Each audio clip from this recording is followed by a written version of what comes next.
பிஸ்மில்லாஹிர்ரஹ்மானிர்ரஹீம். அஸ்ஸலாமு அலைக்கும் வரஹ்மத்துல்லாஹ். ஹிஜ்ரி 1445 ஆண்டு ரமலான் 6ஆம் நாள் மதீனா அல் முனவ்வரா என்ற புண்ணிய நகரத்தில் மஸ்ஜித் அல் நபவி அருகே அமைந்துள்ள ஜன்னத்துல் பக்கியா என்ற அடக்கத்தலத்தில் நடந்த நெஞ்சை உருக்கும் ஒரு உண்மை சம்பவம். நம் தென்னிந்தியாவின் கேரள மாநிலத்தைச் சார்ந்த சமீர் என்பவர் மதீனா மாநகரில் பணிபுரிந்து வருகிறார். இவரோடு இவரது மனைவி சஹனாவும் குடும்பத்தினரும் சந்தோஷமாக வாழ்ந்து வருகின்றனர். சஹனாவோ மிகுந்த ஏக்கத்தோடு வாழ்ந்து வந்தார். காரணம், திருமணமாகி 12 வருடங்களாகியும் குழந்தை பாக்கியமில்லை.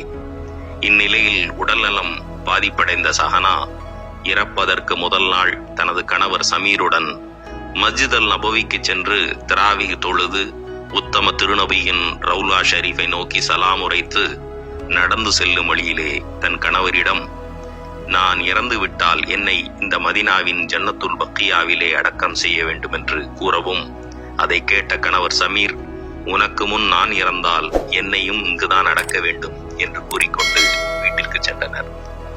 சஹருக்கு எழுந்திருக்க மயங்கி விழுந்து வஃபாத்தானார் சஹனா என்ற அந்த பெண்மணி. இன்னா லில்லாஹி வ இன்னா இலைஹி ராஜிஊன். தான் ஆசைப்பட்ட ஒரு குழந்தைக்கு தாயாக முடியாத வேதனையோடு அவர் மரணித்தார்.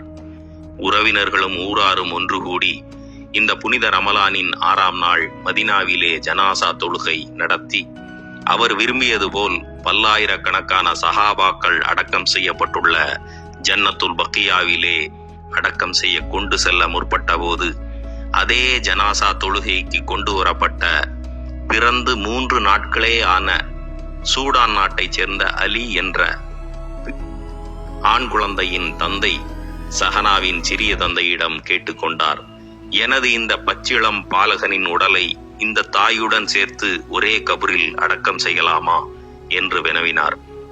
2 குடும்பத்தினரும் ஆறத் தழுவி கண்ணீர் வடித்து அந்த சஹனா என்ற தாயின் மடியில் அலி என்ற பச்சிளம் பாலகன் துகில் கொள்ள அடக்கம் செய்யப்படும் காட்சிதான் இது.